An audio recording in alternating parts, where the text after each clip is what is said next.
E quando nós chegamos no capítulo 15 de João, na semana passada, né, nós falamos sobre isso. Jesus disse: eu sou a videira verdadeira e meu Pai é o agricultor. Isso quer dizer o que, irmãos? O trabalho do Senhor Jesus e a obra de Deus é produzir não uma instituição religiosa, não produzir uma grande organização religiosa, não. Deus está produzindo aqui na terra, irmãos, uma videira verdadeira com seus ramos. Aos olhos espirituais de quem consegue enxergar, a obra que Deus está fazendo, irmãos, é essa grande videira verdadeira que produz fruto para Deus. Isso é fazer a vontade de Deus. Que é videira verdadeira, né? Que são os ramos. Irmãos, aqui mostra de novo a vontade de Deus sendo feita, o encabeçamento de Cristo, irmãos, através da videira para com os ramos, é uma coisa orgânica, não é uma coisa organizada, meramente uma organização humana, né? Deus é um organismo vivo, pela vida de Deus é que se estabelece isso. E semana passada eu falei que o nosso Senhor, nosso Deus, Ele é um agricultor. Você sabia disso? Que Deus, Ele é um homem do campo. Deus, Ele é um lavrador do solo. Ele é um trabalhador na terra. Você sabia disso? Nosso Deus é o quê? Ele é um agronegociante. Ele é um agroempresário, né? Ele cuida da terra.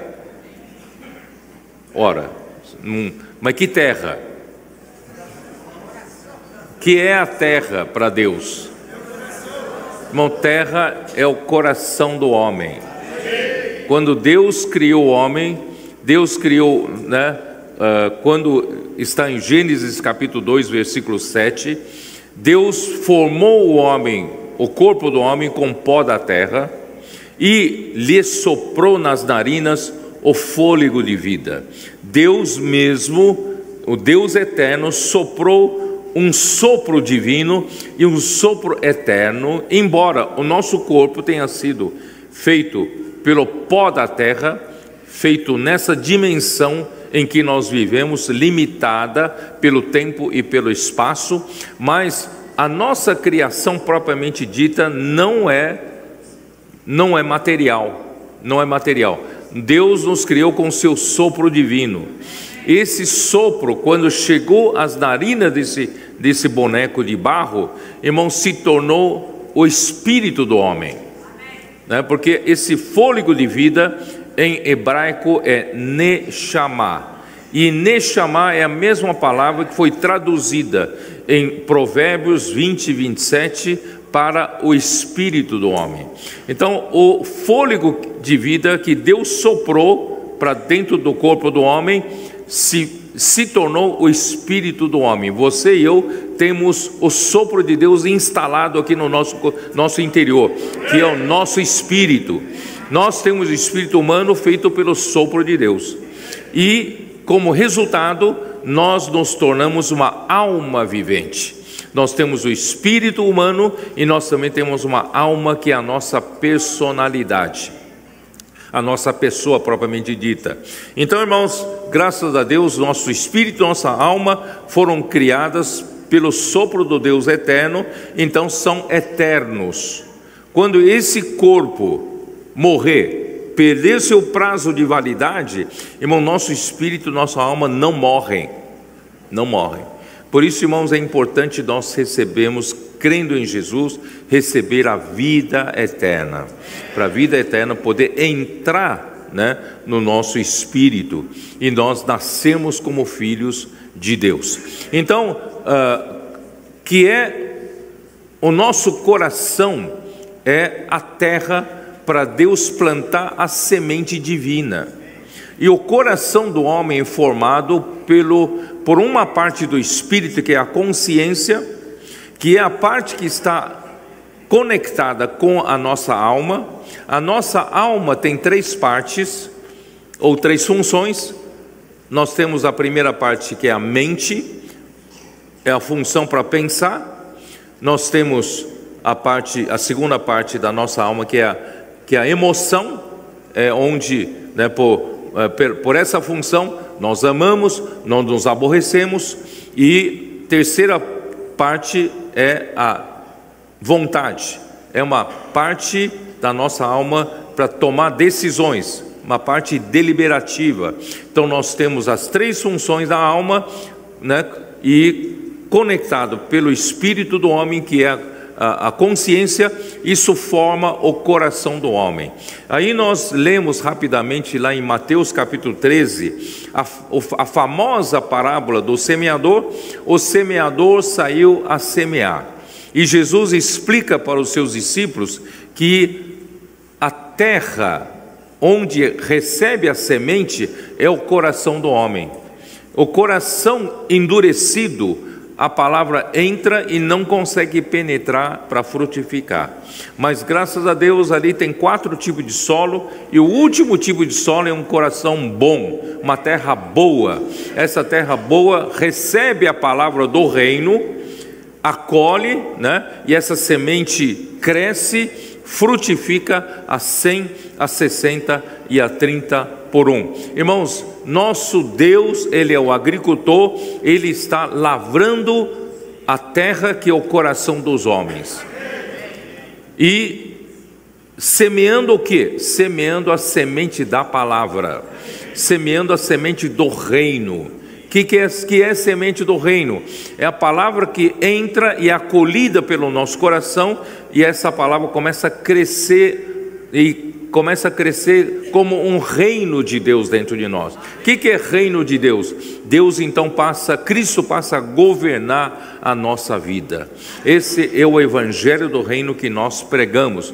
Quando nós recebemos a palavra, essa palavra de Deus entra em nós como semente do reino e passa a governar a nossa vida. Não é maravilhoso? Aí então Deus te coloca nessa videira verdadeira. Você passa a ser os ramos dessa videira verdadeira. E Deus, Ele é muito prático. Muitos pensam, nosso Deus é um Deus que está em seminários teológicos, onde se discute as doutrinas teológicas. Não, Deus não está lá. Deus, Ele é prático. Deus é agricultor. Deus deseja que o homem coopere com Ele, semeando a semente do reino, através da pregação do evangelho do reino, né? E semeia-se a semente no coração dos homens. Por isso, irmãos, graças a Deus, debaixo da direção do Espírito, já tem anos, faz anos, né? Tem anos que nós saímos às ruas,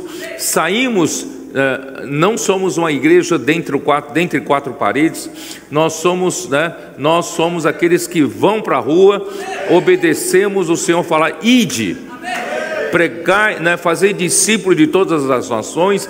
Irmãos, todos os dias nós temos pessoas nas ruas, pregando o evangelho do reino, semeando a semente do reino nos corações dos homens.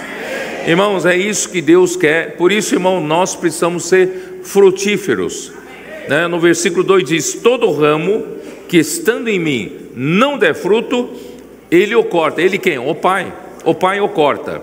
E todo o que dá fruto, limpa, para que produza mais fruto ainda.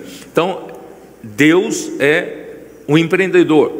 Deus não é um teólogo. Deus é empreendedor. Ele quer ver fruto, Ele quer ver produção. A igreja precisa produzir para Ele. Então nós, graças a Deus, saímos às ruas, pregamos o evangelho, trazemos as pessoas, as redes de cuidado estão cuidando, né? Irmãos, tudo isso faz parte da produção. A igreja tem que ser produtiva. Todos nós estamos aqui, irmãos, para produzir fruto para o Senhor. Não tenho tempo de repetir toda a mensagem, né?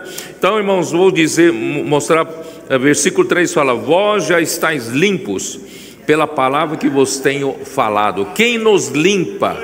para produzir mais fruto é a própria palavra. A palavra do Senhor é uma palavra rema, né? A palavra instantânea, a palavra falada a cada momento, né? Deus fala pelo Filho. Hebreus capítulo 1, ali mostra, Deus, né, outrora tem falado pelos profetas, mas nesses últimos dias Ele nos tem falado pelo Filho. Seu Filho é Jesus Cristo. Mas Jesus Cristo já morreu, ressuscitou, e Ele fala pelos profetas. Ele fala na igreja pelos seus profetas, não é assim? Então, graças a Deus, nós temos recebido fielmente o suprimento da palavra a cada semana. E esse suprimento da palavra que vem a cada dia, irmãos, nos limpa. A palavra nos limpa, a palavra tira, irmãos, todos os elementos naturais de nós, do velho homem, da velha criação, está colocando elementos divinos, elementos de Deus em nós, né? Então, irmãos, graças a Deus estamos sendo limpos pela palavra. E versículo 5 diz: eu sou a videira, vós os ramos, quem permanece em mim e eu nele, esse dá muito fruto, porque sem mim nada podeis fazer. Irmão, nenhum homem pode pensar que ele tem a capacidade de ajudar Deus a produzir fruto, porque sem o Senhor Jesus nós nada podemos fazer. Se um ramo achasse capaz de fazer a obra pela videira e se desligar da videira, irmão, esse ramo seca, não produz fruto. Por isso, irmãos, como nós podemos dar fruto? Não é pela nossa capacidade, é por estar ligado à videira, permanecer na videira, tá?